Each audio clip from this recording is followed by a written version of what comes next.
In the Perspectrum podcast, we discuss controversial topics. Outside of this context, Michael and I are both working professionals. While doing this show, we are not acting as agents or representatives of our respective institutions, and none of the views that we express reflect the outlooks of our employers. So don't come to my office and throw toilet paper at me. And I don't have an office, but don't come to my cube.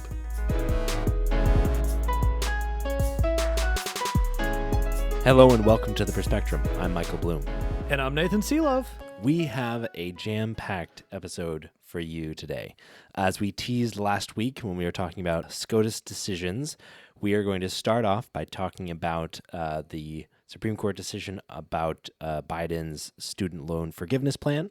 And then we're going to do a classic Perspectrum deep dive into nuclear energy and whether it actually should or shouldn't have a role in the energy production of the future and like the climate transition. So hopefully that'll be a super interesting episode. That's a topic that I've been wanting to do for a while. And Vivek Ramaswamy really brought it to our attention last week with his policies page. So thought we'd dive into it. Yeah. I am really excited about that discussion. Excited is not the right term for what I am for the student loan discussion. It's definitely something I want to talk about. But, You're excited like an angry electron, all charged up as excited. Well, sorry, I've got a very negative attitude right now. Yeah. Why is that? Well, because the Supreme Court fucked us over. They again sure did. Yeah. Okay, so let's dive right in. As a reminder, last year, the Biden administration announced a plan which would be administered through the Department of Education to forgive a significant amount of student loan debt to most borrowers. So this would forgive up to $10,000 of student loan debt for non-Pell Grant recipients and up to $20,000 of student loan debt for Pell Grant recipients, subject to a pretty high income threshold that would leave it open to the vast majority of student debt holders in the U.S. And this would have forgiven approximately $400 billion in student loans and would have benefited approximately 43 million Americans.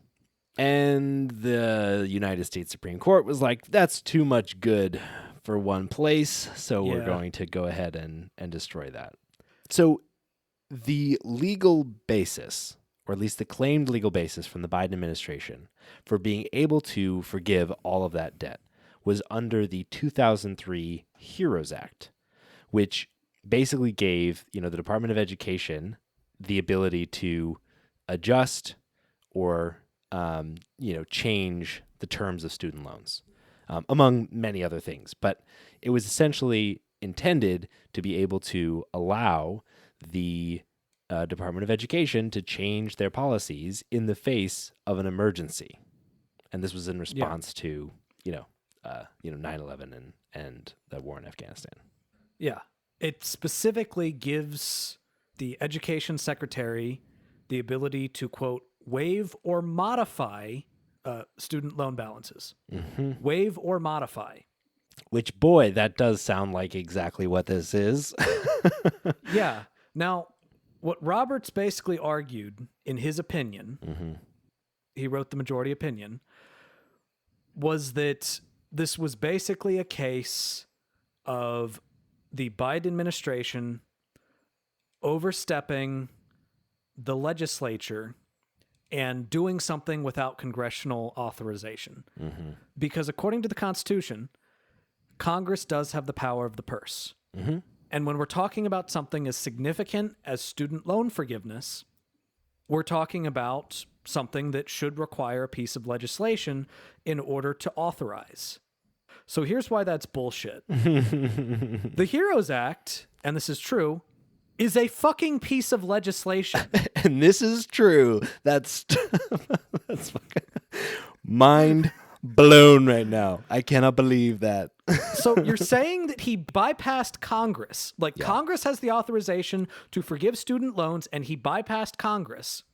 But the problem is, first off, I don't even think he had to go through the HEROES Act. He could have gone through the Higher Education Act, which gives the federal government the authorization to give student loans in the first place, which means that the executive branch administers the student loans, which means that the money that's owed is owed to the executive branch, which means that you can forgive it. Yeah. Because if I were to, so say Michael were to come up to me and ask me for $50, which is unlikely because he makes like 10 times more money than me. Not 10. That's too many more monies. Not 10, but a lot more money than me. He were to say, hey, Nathan, can I have $50? And I were to loan him $50. And then say a year later, Michael were to come up to me and say, oh, hey, I owe you $50. And he were to take out $50 and hand it to me. I would be allowed to say, you know what? You keep it. All right. I'm forgiving that. I'm forgiving that loan. I'm forgiving that, the money that you borrowed. You don't owe me anything. I'm allowed to do that. So is the federal government.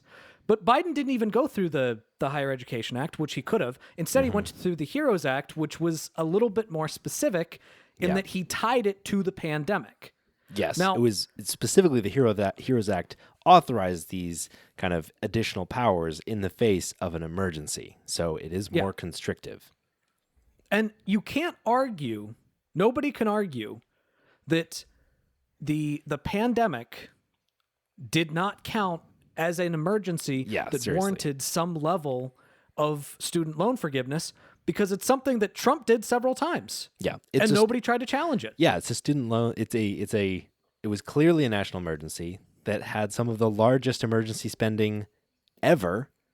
And to your point, under the HEROES Act, Betsy DeVos, as part of the Trump administration, multiple times, like delayed student loan repayment. So like specifically as an emergency measure, the Secretary of Education during an emergency modified the terms of loan repayment. So the reason we're making that point is because the question here is not whether or not the COVID pandemic warrants a disaster as defined by the HEROES Act, because we've already established that it does. A Democratic administration and a Republican administration have both characterized it as being that, and that was never challenged by the Supreme Court. The question at hand is whether or not the extent is allowed by law. Yeah. I feel like the best source of information here would probably be, I don't know, maybe the person who wrote it. What a novel source. So one of the architects of the HEROES Act, former Democratic Representative George Miller, he actually wrote a brief to the Supreme Court explaining why, under his law, it was legal. Yeah. He said, quote, "That language could hardly be clearer. Statutory or regulatory provisions regarding federal student loan programs include the rules or regulations that would ordinarily require borrowers to pay their loan balances.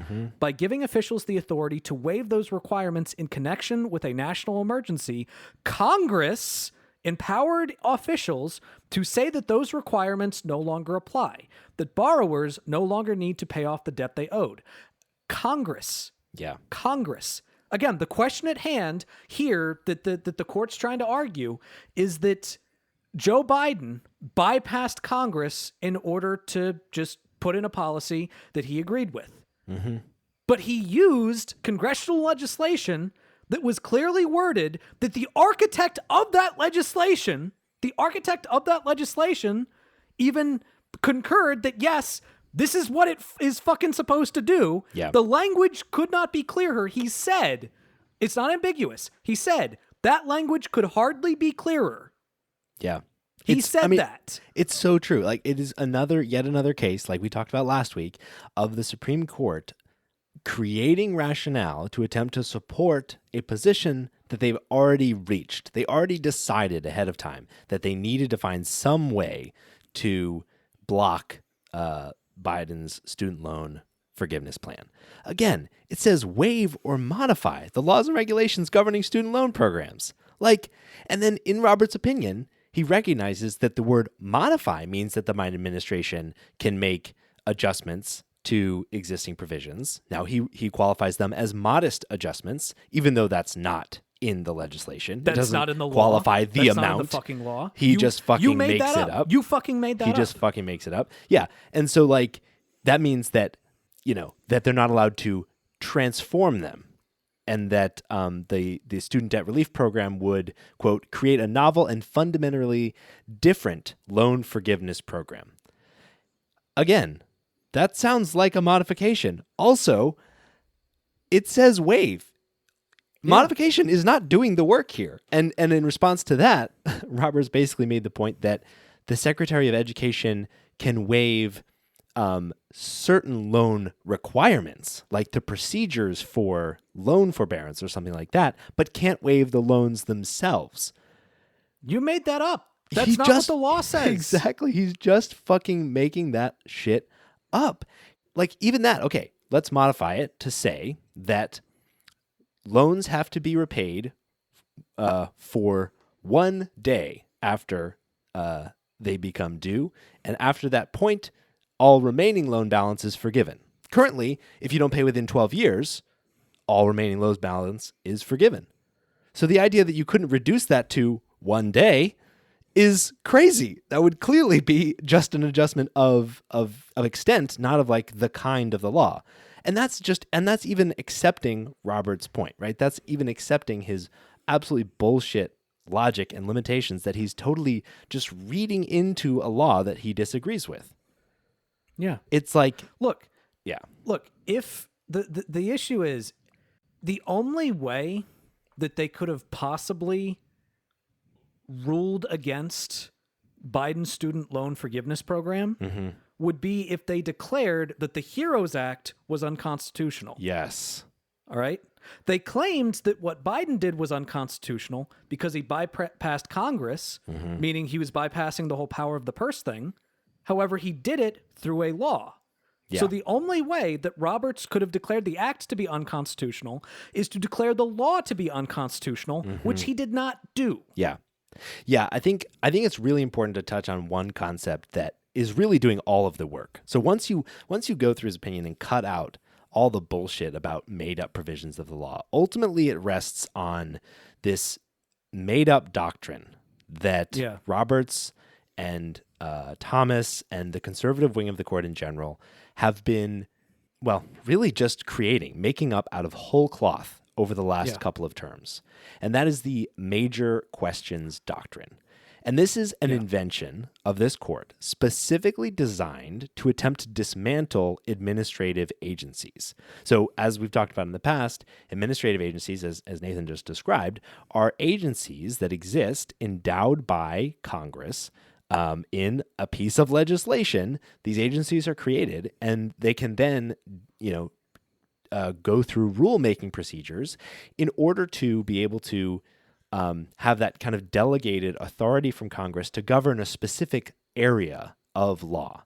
And this is important, right? Like, if Congress were to write a law that said that like outlaws, assault rifles, for example, it would be pretty fucking easy for a gun manufacturer to adjust the specifics of what is defined in that law as an assault rifle, just to barely not meet that criteria, where the function of the firearm would be the same. And so they'd be able to, with the letter of the law, just totally work around Congress's authority. And as a result, Congress would have to pass a whole fucking new law every single time a tiny little thing in the world changed. But by endowing agencies with the ability to make rules, they're able to make laws like flexible and reactive and have ongoing guidance. And this is like a really critical part of governing. It's also a part of governing that the conservative wing of the court is directly taking aim at and has been for the last few years. And the way they're doing this is with the major questions doctrine. And essentially what this is a made up test or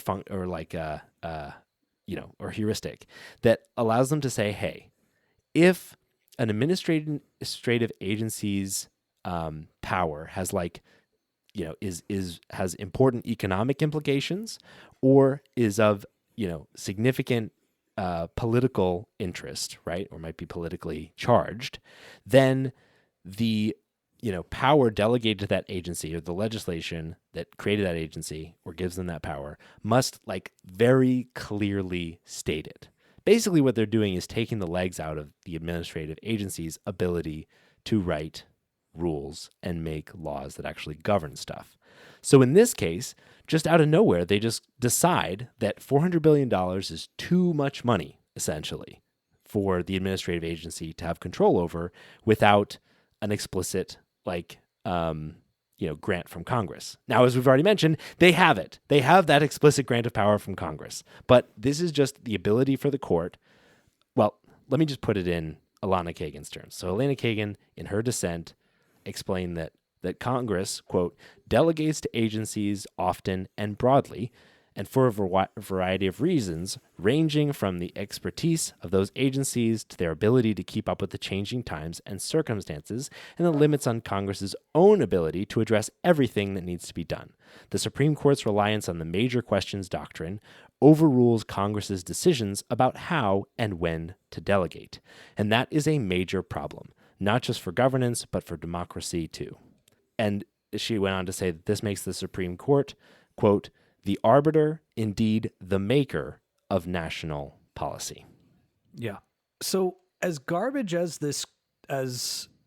the opinion that was written by John Roberts is, as fucking baseless as it is, to make matters worse, this fucking court case should never have been heard in the Let's first talk place. about standing, baby. Because, yeah, when it comes to lawsuits, in order for the lawsuit to actually happen, there has to be some level of standing, which means that some type of damages have to be proven. So initially, Republicans were, grasping at straws to try to figure out, okay, how can we find somebody who has standing? Because who does this hurt? Because, it doesn't really hurt anybody. So it was really hard for them to find any standing. First off, they tried to do 2 lawsuits, which was represented by 2 individuals who did not qualify for the Biden forgiveness program, which even this Supreme Court was just like, you're not going to be benefited from us striking it down. There's literally fucking nothing. You have nothing. Yeah. But then there was another lawsuit that was brought by Missouri and 5 other conservative states, and Kagan pointed to the fact that none of these states would suffer any injury from the Biden student loan forgiveness program because it's the federal government that administers the loans, not the states. So they had no damages, but what they tried to argue was that there's this public agency in Missouri called the Missouri Higher Education Loan Authority, but which they would be hurt by it. They would incur some costs. Now, it turns out, because of all of the administrative work they would do in carrying out the forgiveness, they would actually net more money under the law, which is like the extent of which they would be affected by it. But even if that weren't the case, the agency did not consent to being a part of the lawsuit in the first place. Yeah, the proper party withstanding would be the agency, not the state that the agency's in. Yeah. And instead of just rejecting the court case because it had no fucking standing, they decided to hear it under the major questions doctrine. Yep. Because they're like, ooh, sweet, major questions means that we can just do whatever the fuck we want. Yeah. It's like, especially on questions of standing. How does something like a major questions doctrine create a harm that the Supreme Court has the power to address? Yeah. It doesn't. It can't. All that means is that anytime someone brings a lawsuit that happens to get appealed up to the Supreme Court, they get to say, "Oh, it doesn't actually matter what the procedure is, what the harm is, whether there's literally anyone in this case who has been harmed." They just get to say, "Oh, this asks a question that we want to answer, and therefore we just get to write laws about it." It is literally exactly the function of a legislature with different clothes, different dressings. So there's just 9 of them instead of 535.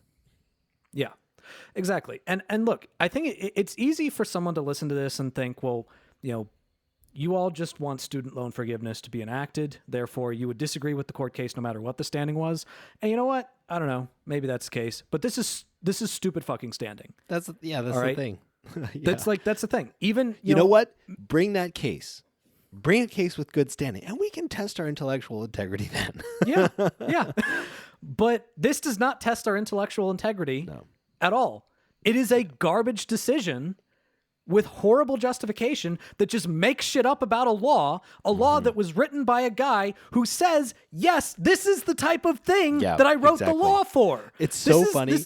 He says the language could not be clearer. It's so funny because the Supreme Court is used to making making up shit about like the founding fathers in order to support their originalist jurisprudence that is also totally made up. And they really get caught in it when the people that wrote the laws that they're talking about are still fucking alive. And they're like, no, actually, you guys were actually wrong about that.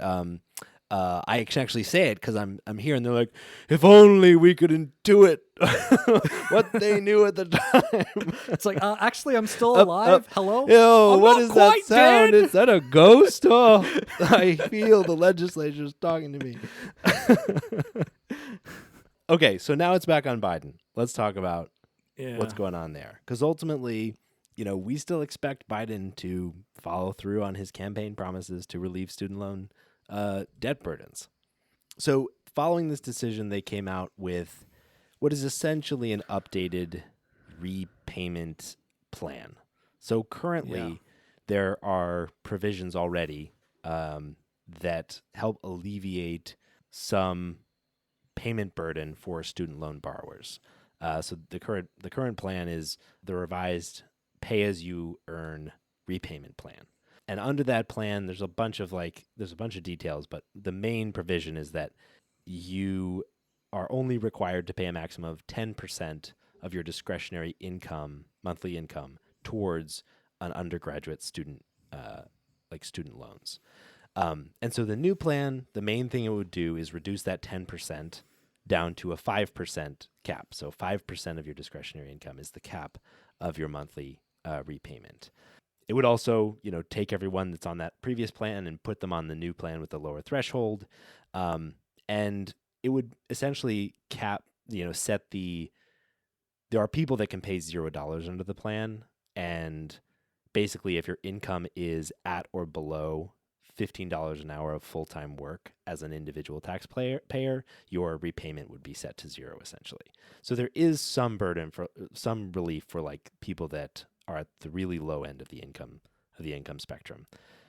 Yeah. But ultimately, it's just a little bit of repayment relief for lowest income borrowers. So not nearly the broad forgiveness that was his commitment. This better fucking just be an in the meantime thing. Mm-hmm. Yeah. I hope that Biden is smart enough to realize that there are a lot of people that when that Supreme Court decision came out, they almost just fucking gave up on politics. Mm-hmm. Because there are so many people that constantly, all the fucking time, see how corrupt and elitist our government is. The fact that we've passed tax breaks for rich people.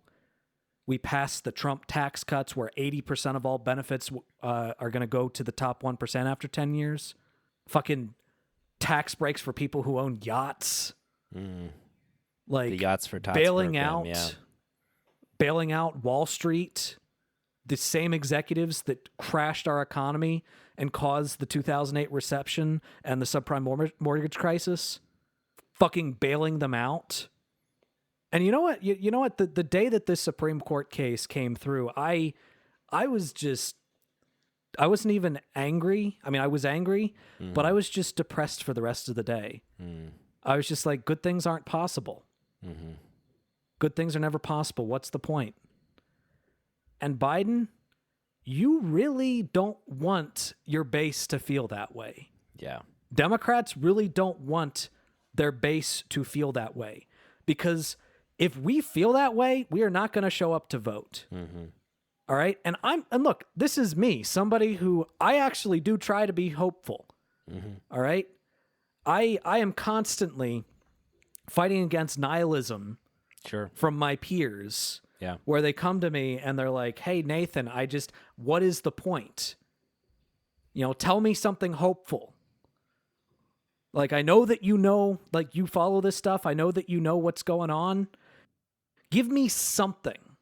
And that day, even I was just kind of like, it's all meaningless. Mm-hmm. It's all, we're all just fucked no matter what we do. Now, look, I know I've probably gone through this before, but I'm just going to go through it again. All right? This plan would have meant so much for my family. I am a cancer survivor, and so is my wife. I just recently finished paying off medical debt from a CT scan from a year ago, and and luckily it was that particular scan was enough to meet my out of pocket.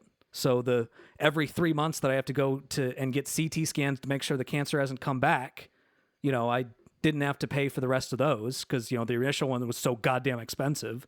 Sure. My wife is a cancer survivor. And because of our medical situation, we can't have kids in the traditional way, which means we had to go through IVF treatments. I've talked about on this pod about how my wife is pregnant right now. We had to go through IVF treatments, which is fucking expensive. Mm-hmm. We had to save money. We had to beg relatives for additional money.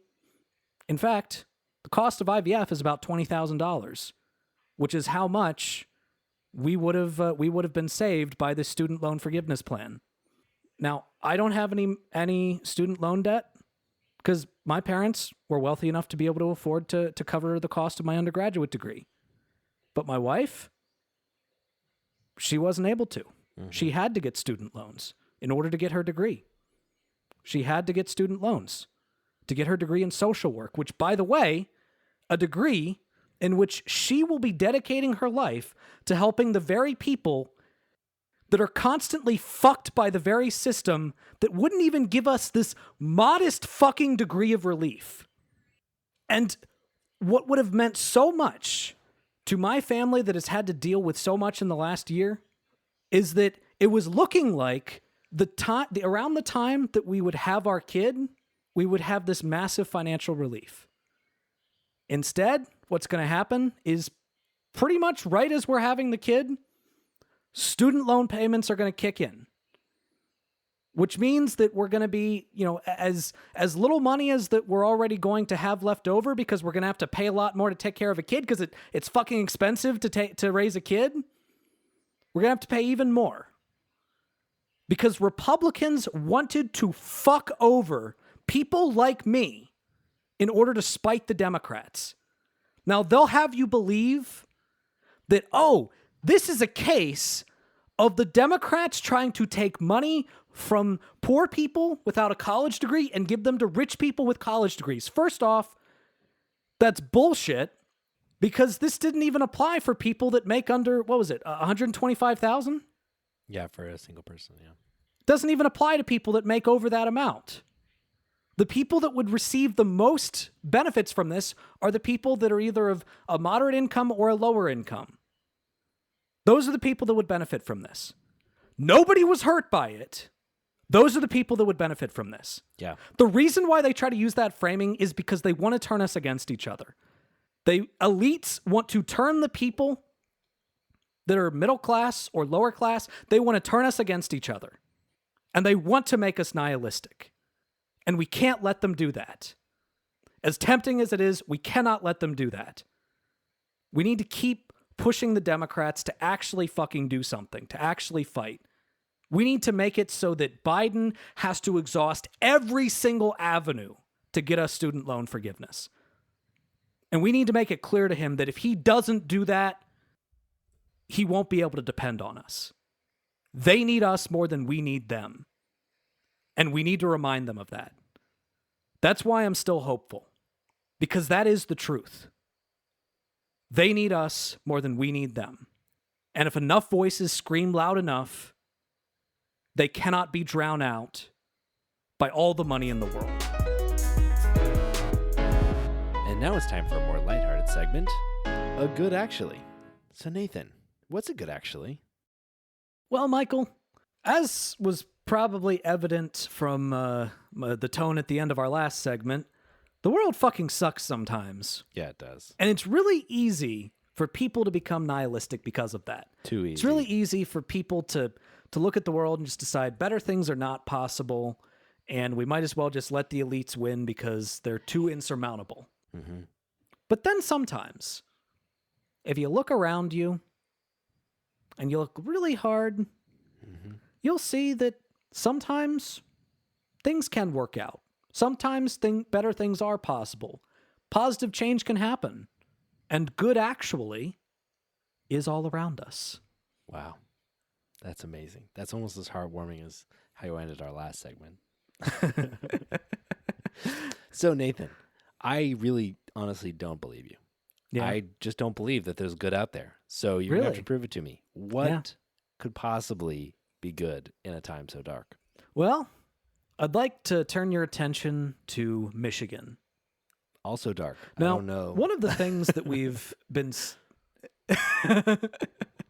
one of the things that we often see in Midwestern states, Midwestern purple states, is that they can do a lot more with a 1-seat majority or a 2-seat majority or barely a majority than a lot of blue states can do with like a super majority. And Michigan is definitely one of those cases. They recently passed a law. It was an education bill providing free lunches for every public school student. And it is now one of 7 states that has offered this benefit. That is awesome. That is awesome. That is freaking great. I know that this is a bold stance, but on this show, we are unapologetically pro food for children. Whoa, you liberal. Call me a bleeding heart liberal, but I think it's better for children to have food than to not have food. Wow. Bold stance. Yeah. We are definitely pro feeding kids on this show. And we've done segments about school lunch, and we've done segments about like the benefits of not being hungry to school performance and overall life performance, and the importance of meals at school, nutritious meals at school, as an enabler of stability and nutrition even outside of school, especially for those children that are, not sufficiently wealthy to eat outside of school. So free school lunch is a huge accomplishment and an unapologetically good thing. Man, you've convinced me, Nathan. Feeding babies really is actually a good thing. Yeah. Yeah. And again, I just want to reiterate, good things are possible. Good things can happen. All right? If your governments have enough pressure from the people that elect them, they will do good things. You can't just elect them and expect them to be good. Because, I'd just like to point out, the other 7, the other 6 states on the list, California, Colorado, Minnesota, Maine, New Mexico, Vermont, great on them. But why isn't New York on that list? Mm-hmm. Democrats have a supermajority there. Why isn't Washington? Why isn't Oregon? Why isn't Illinois? Yeah. Why isn't Illinois on that list? Mm-hmm. All right? There are lots of blue states that should be on that list that are not on that are not on that list. So, good actually is all around us. Let's spread the good.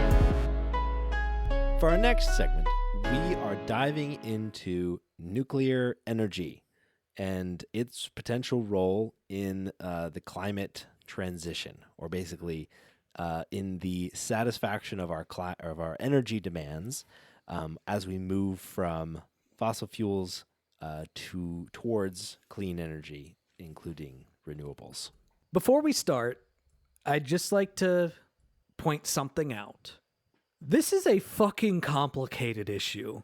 It's almost as if an issue totally tied up with like physics and like yeah, it's just like a really fucking complicated issue for sure. And the reason why I say that is because you don't hear me make this qualifier very often, so enjoy it.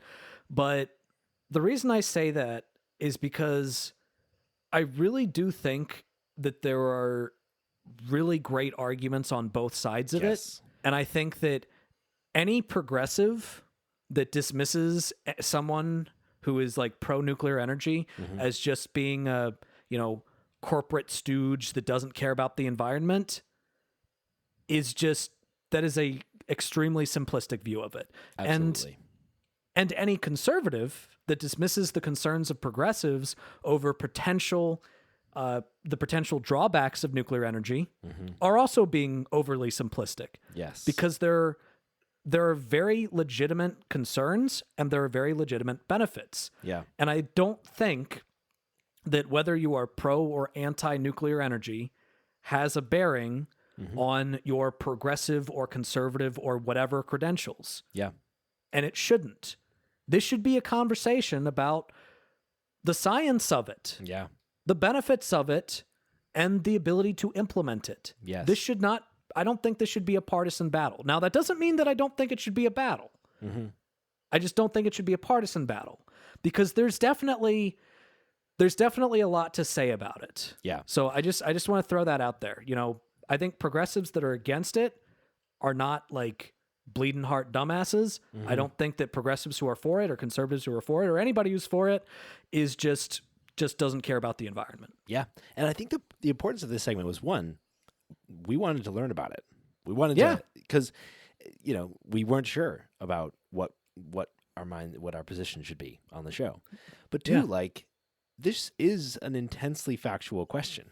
It's an intensely factual inquiry. There's really no principle of the matter at play here, which means that there's not really a black and white conclusion. It's a matter of judgment, and which side of the pro or against line you might fall on is a matter of judgment, and there's good arguments to be made for and against it. Ultimately, setting the stage for a conversation about nuclear energy requires that we recognize the incredibly shitty position that we're in. Yeah. I think that's a really important place to start. The fact that in 2019, worldwide energy production was 26,000 terawatt hours of energy, and that it is expected to triple by 2050. And the fact that today, fossil fuels provide 80%, approximately 80%, plus or minus in a given year, of the world's energy, with renewables accounting for approximately 10%, and nuclear power accounting for the remaining 10% or so. We're in a fucking shitty position. And there are intensely factual questions about our ability to avoid climate catastrophe in the coming years as we transition basically 80% of our energy supply to carbon neutral sources. And so we should recognize that we are in a nearly impossible position and we need all the help we can get.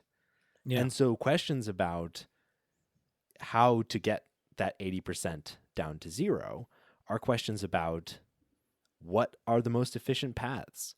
Are there caps? Are there limits on how much solar or wind or hydroelectric power we can feasibly implement? There are questions about how do we budget the right amount of money to put behind different efforts to try to get us to that point? And so ultimately, even if at the end of this segment we conclude that nuclear energy has a role to play, it's a role. Yeah. It's not the role. It is not the solution. There's almost, and we can talk through why, but it's pretty clear that nuclear energy is not going to replace fossil fuels as that 80%. But yeah, it might, play an important role in getting us to a carbon neutral destination. Yeah. So with that in mind, let's go over the pros and cons of it, try to understand it, and see what our judgments are. Mm-hmm. This is another segment where Michael and I have not revealed our opinions to each other, our conclusions to each other. So you're going to hear us work through that in real time. Perfect. So to start out, let's talk about some of the pros of nuclear energy. Mm-hmm. All right. First off, it's important to understand that nuclear energy is carbon free. Yes. It does not produce carbon emissions. There are concerns in terms of waste. Mm-hmm. So I'm not saying it's completely environmentally friendly, Sure. but in terms of carbon emissions, in terms of contributions to climate change, it is not that. Mm-hmm. All right? It's not And carbon. we'll talk more about the potential environmental impacts a little bit later, though. Another really crazy advantage to it is efficiency. Yes. Yes. It is massively efficient Yeah. in terms of how much land it takes up, how much power it outputs. Let me put this into perspective. So this comes from EnergySage.com. Let's look at a nuclear facility producing 1,000 megawatts of electricity. So that would take approximately 1 square mile of space. All right? Compare that to a wind farm producing the same amount of energy, which would take up 380 times more land area. Yeah. If we're talking about a solar farm, 75 times more space. That is 431 wind turbines or 3.125 million solar panels. Yeah. All right.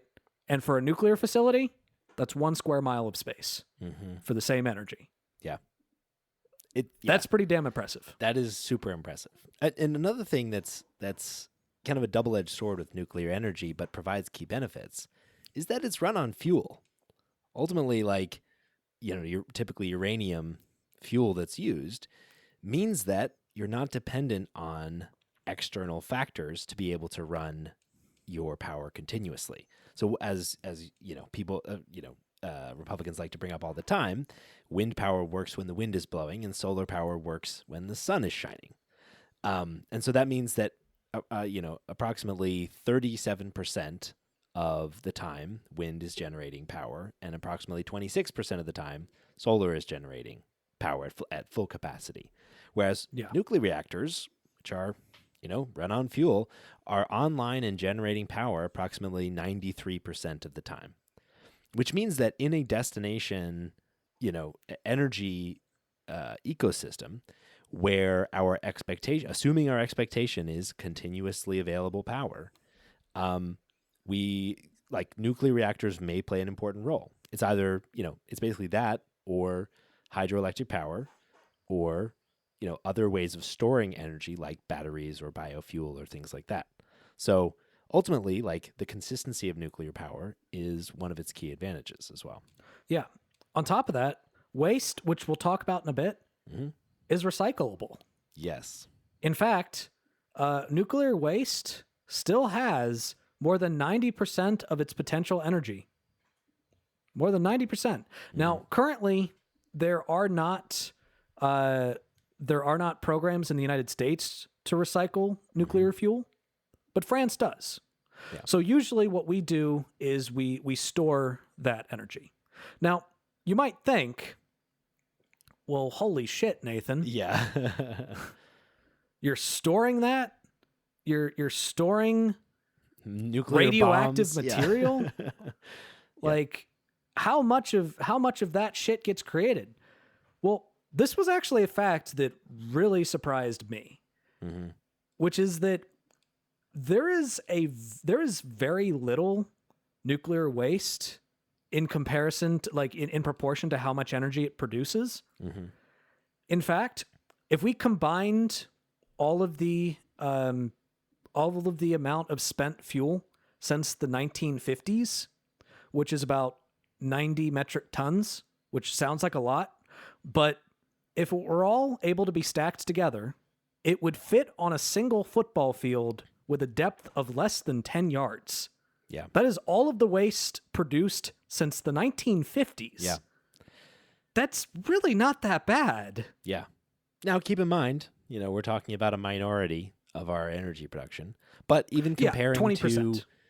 But like that, 90,000 tons, compared even to renewable sources, according to the International Renewable Energy Agency, the United States will have approximately 170,000 to 1 million tons of waste from solar panels by 2030. So way less waste in terms of volume, at least, than even other clean sources of energy. One fact that I thought was kind of crazy was, on average, the waste from a nuclear reactor, which supplies a single person their energy needs for a year, will be about the size of a brick, with the high levels of waste, so the actual fuel, like spent fuel, being only 5 grams, which is about the weight of a sheet of paper.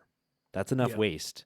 That's the waste generated to supply a person with their energy needs for a year.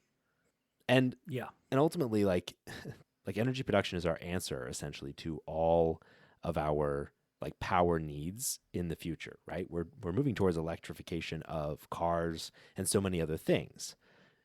Now that electricity has to be created somewhere. And so ultimately it's a ton of pressure on the grid, which makes sense, right? If you scale up energy production, you actually increase efficiency for each unit of energy. While a gas engine is pretty efficient, a huge gas engine is more efficient, and a huge nuclear reactor is more efficient. But ultimately, like the fact that you can supply someone's all their energy needs for a year with one sheet of paper's worth of highly radioactive material, which to Nathan's point, it is at least possible to then recycle and reprocess, and then in certain facilities, potentially reuse that fuel for additional energy.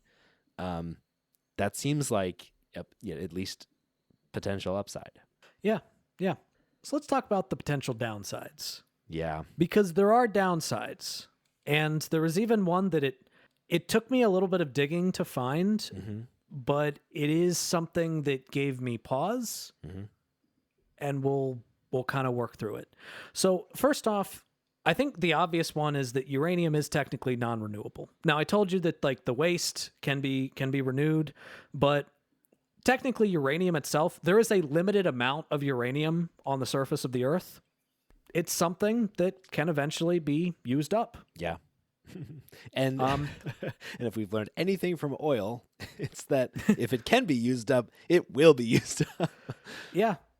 So according to the World Nuclear Association, the world's present measured resources of uranium in the cost category, less than 3 times present spot and prices used only in conventional reactors are enough to last about 90 years. Now, that's, 90 years is a long time. Kind of. But it's not a very long time in the grand scheme of things. Yeah. Like it sounds like a long time, but it's on average 10 years to build a plant. Yeah. So will they find more efficient ways of using uranium so it lasts longer? Will recycling it make it last longer? I honestly don't know. Like I am not an expert on uranium, to be clear. I am not a scientist. I don't even play one on TV. But I think it should be noted that uranium will eventually run out. And as we know from oil, oftentimes when a resource is starting to run low, companies will find various different methods to extract more. And sometimes the more desperate they are, the less careful they're going to be. And oftentimes at the expense of people around them. Yeah. But we'll get to that in a little bit. Yeah. Yeah. Another important weakness is that, like, on the waste part, yes, there's like physically much less waste than other kinds of energy production. But at the same time, generally speaking, like the kinds of waste output from nuclear energy can be more highly toxic than waste from other places. So ultimately, even though it's a smaller amount, we still need to like do something with it. So recycling is one option, but we can't perfectly recycle it. There's always going to be a piece, a little bit left over that's dangerously radioactive. And ultimately, our best answer on that is essentially to dig a big hole and put it in the ground. Yeah. And like ultimately, we have developed safe ways to do that. That, at least according to like our engineers and our current science, like enable us to trap that radioactive waste for at least long enough for it to become essentially inert and no longer pose a hazard. But it is worth noting that this is an activity that requires really careful handling of the waste in order to, prevent people from getting sick. And ultimately, corporations don't give us a lot of confidence that they're going to really stick to the critical safety standards that are required for their activities to remain as safe as possible. Yeah. And that's another thing that should also give you pause.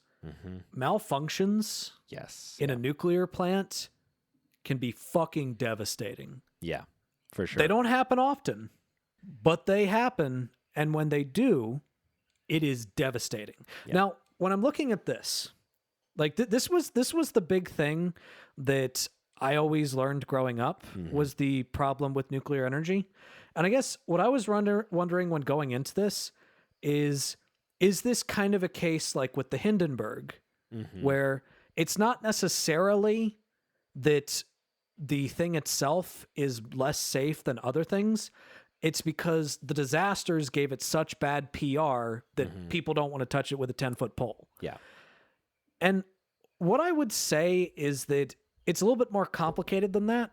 Yeah. Because the issue is that nuclear reactors, in order to produce the safety levels that they're going to need to prevent those types of disasters, there is a very high upfront cost. Yes. And as we know from various different cases and various different disasters related to energy production, such as, the Alaskan oil spill or the Gulf oil spill, energy companies love to cut corners in order to save costs. Yeah.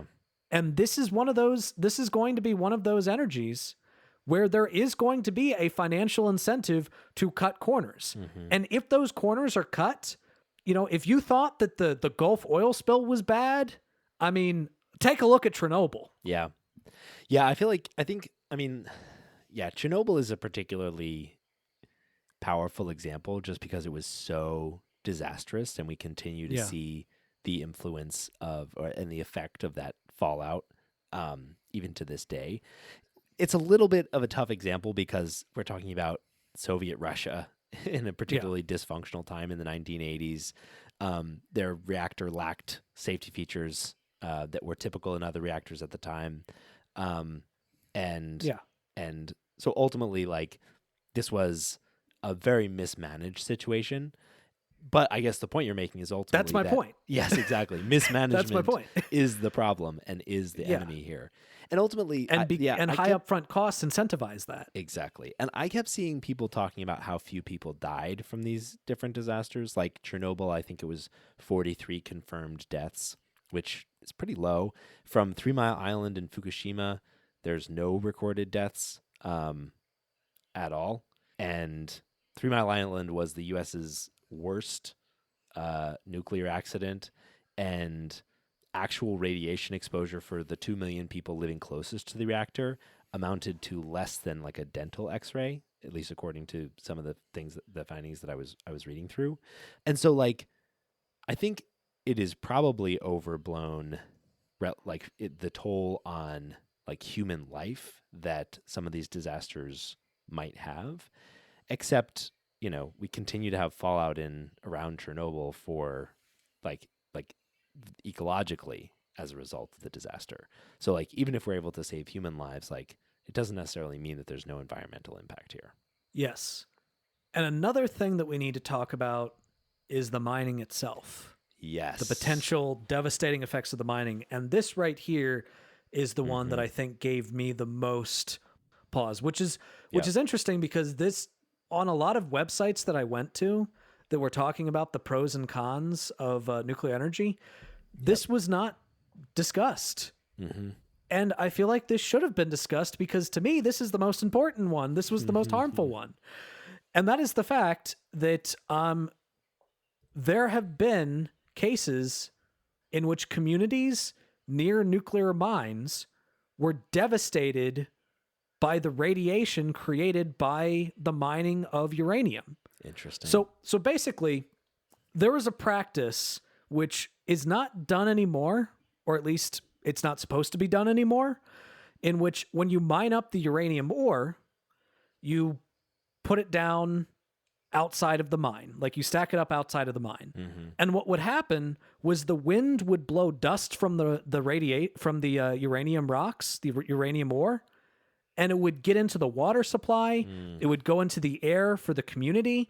And there was a particularly egregious case where there was a 17 million acre Navajo reservation that was devastated by this. Jesus. That was completely devastated by this, to the point where there was a testimony by the president of the Navajo Nation in which he pointed out that at this point, cancer, and this testimony was in 2019, cancer was the second leading cause of death for Navajos living on or alongside the reservation, and quote, prior to uranium mining, Navajo people were virtually cancer-free, with the lowest lung cancer rate of all Native American nations. And it went from that to being the second leading cause of death. Now, today, a lot of those uranium mines are closed uranium mines. But the disasters that were created by them when they were in operation, and even to some extent after they've closed down, has skyrocketed cancer rates in these communities. Yeah. Now, this goes back to kind of what we were discussing before, which is the fact that with regulations, this could have been prevented. But the problem is, energy industries have repeatedly shown over and over again that they will cut corners in order to save costs. Yeah. In order to save money. So my concern about nuclear energy at this point is the fact that, number one, because it is a non-renewable energy, there will be, like we've seen with fossil fuels, there will be practices such as, the case of fracking, in which they will try to extract more of the resource and not necessarily care about the potential environmental disasters that it causes or ecological issues that it causes, that it creates for communities. Yeah, as they get more desperate. As you get more desperate, exactly. Yeah.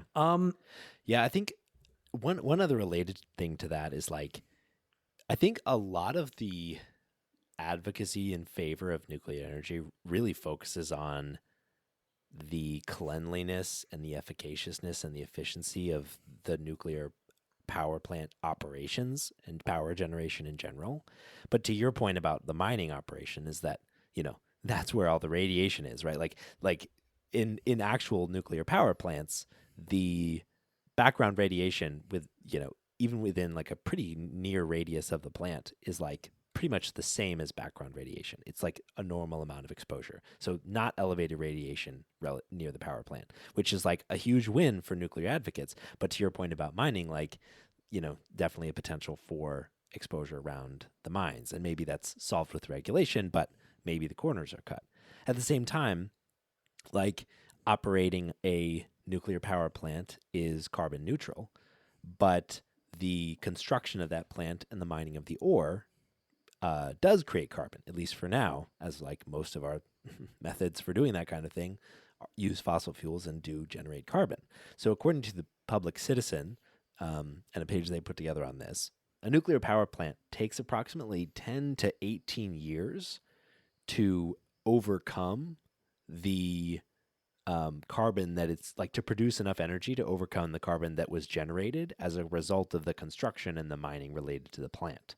So ultimately, like, even if we were to build a ton of nuclear power plants right now, they would not contribute to our carbon neutrality for another 10 to 18 years, or at least we dig a big hole in terms of creating a bunch of carbon as we build these plants that we then have to climb out of over the next decade or two, which means that, like, we might be digging ourselves even, making ourselves even more of a significant climate problem as we work to fix the climate problem.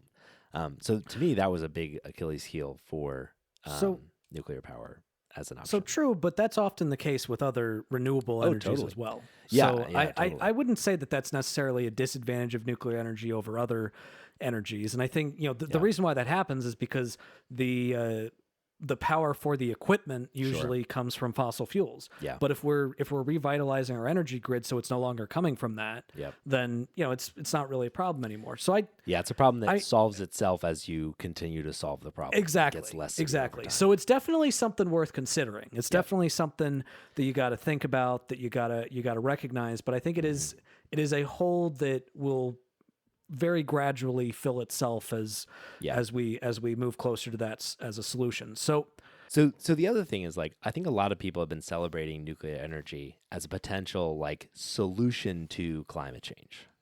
And I think one of the big challenges here is our time frame that we're working under. I mean, that's the big challenge with solving the climate crisis in general. But nuclear energy has particularly long development times and build times, specifically because it takes so much work and so much care to be able to build a nuclear facility that is safe and accounts for all the risks involved. So, according to McKinsey, who's a management consulting firm, they did an analysis to look at how much new nuclear energy would be needed to keep up with energy demand. And basically, they found that we would require an additional 400 to 800 gigawatts of new nuclear power generation to keep us at that 10% or to move to 20% of global electricity demand satisfied by nuclear energy. And we'd have to do this by 2050.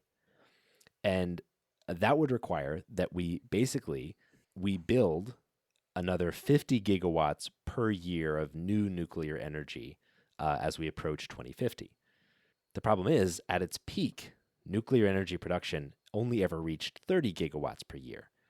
And since 2000, globally, the most we've ever produced is 11 gigawatts per year, which means that this would take a huge amount of increased investment and capacity to be able to even start on this project.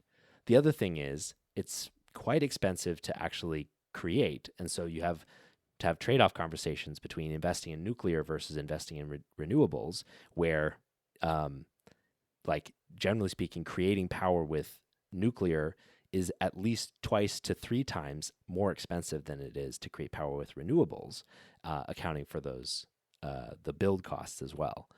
And so, like, ultimately, like, if you have $1 and you're not sure where to spend it, it's like a little bit harder to put it towards renewables.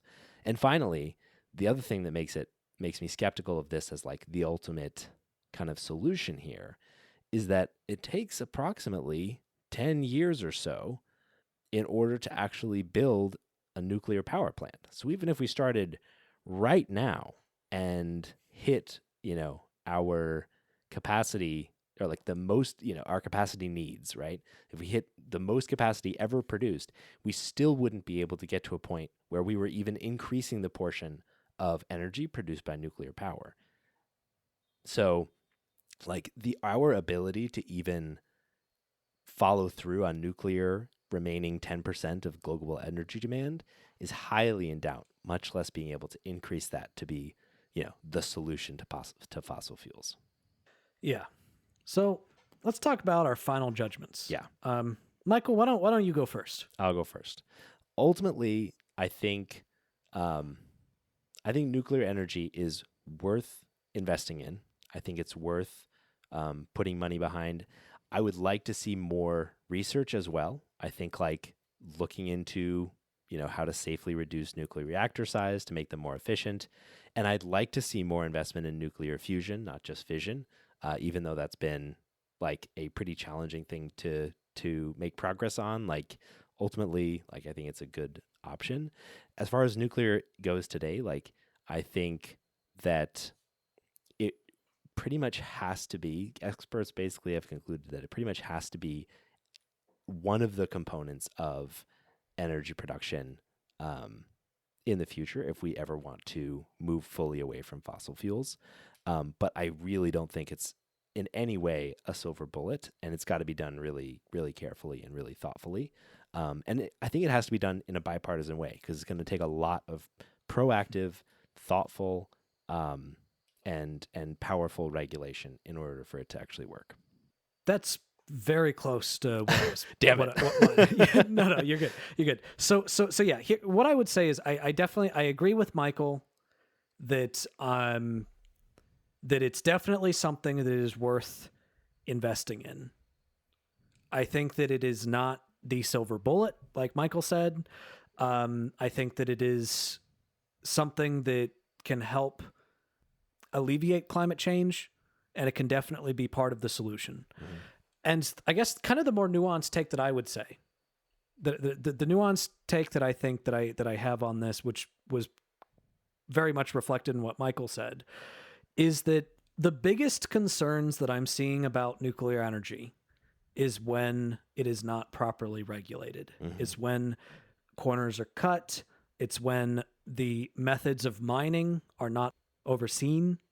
And with that in mind, I want the people that are writing policy in the extraction of nuclear energy and the production of nuclear energy to not just be Republicans. Because Republicans love to cut corners. They love to keep regulation out of their legislation. So what I would argue is I think that more Democrats need to be involved in nuclear energy, in trying to figure out how we are going to regulate nuclear energy. I think that it is a mistake for the Democratic Party to just be all out, I'm against nuclear energy. Mm-hmm. Because if you're just all out, I'm against nuclear energy, that means that you won't be involved in the policies being written for nuclear energy. Mm-hmm. And if you're not involved in the policies being written for nuclear energy, Republicans are going to do it. And they're going to allow corporations to cut corners. Now, and I have some worries that Democrats might do that to an extent as well if they're bought off by executives, but I trust Democrats a lot more than I trust Republicans. Yeah. So I think that this is an issue that doesn't need to be a partisan issue. Mm-hmm. I think that it makes sense for us to try to come together and to discuss potential solutions, discuss potential avenues. And I think just blanketly being against it is a mistake for progressives. That being said, I do understand the concerns that you have. And if Republicans are the only one writing the legislation, that could be a recipe for disaster. And now it's time for a more lighthearted segment, a miscellaneous what the fuck. So Nathan, what's a miscellaneous what the fuck?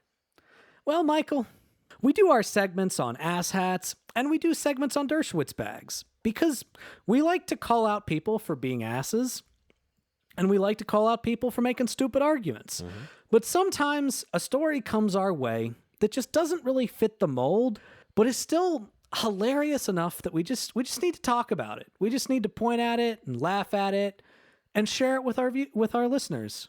Great, man.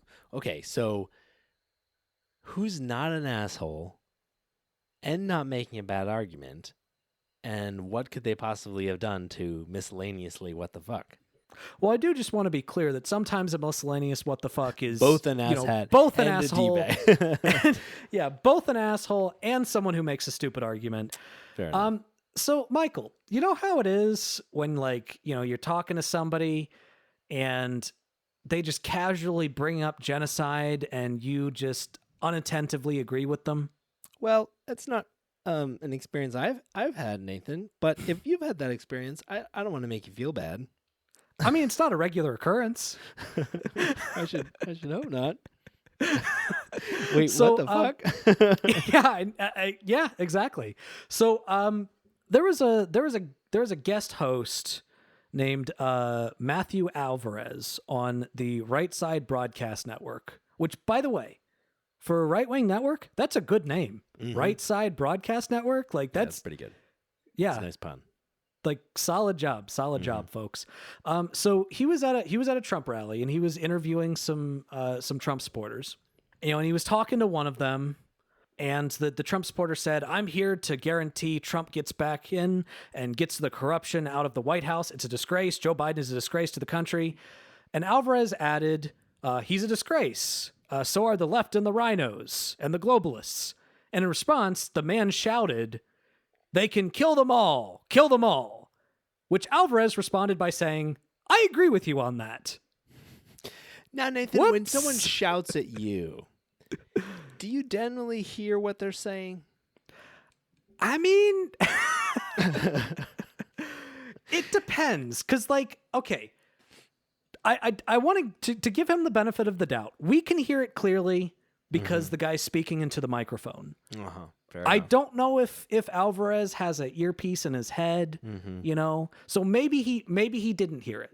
Like, Okay. I want to give him the benefit of the doubt. Maybe he didn't hear it, you know, and if it were just a case of like, he didn't hear it and he came out and said, "Hey, look, you know, I agreed to that. And I just want to be clear. I'm sorry. I didn't hear him. It was a stupid thing to say. I apologize for that. I'm anti-genocide." Like, and that, if he had just done that and that was it, we wouldn't even be talking about this. Something tells me that wasn't it. No, it wasn't.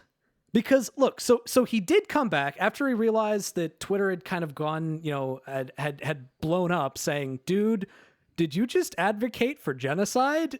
You might want to fucking clarify that."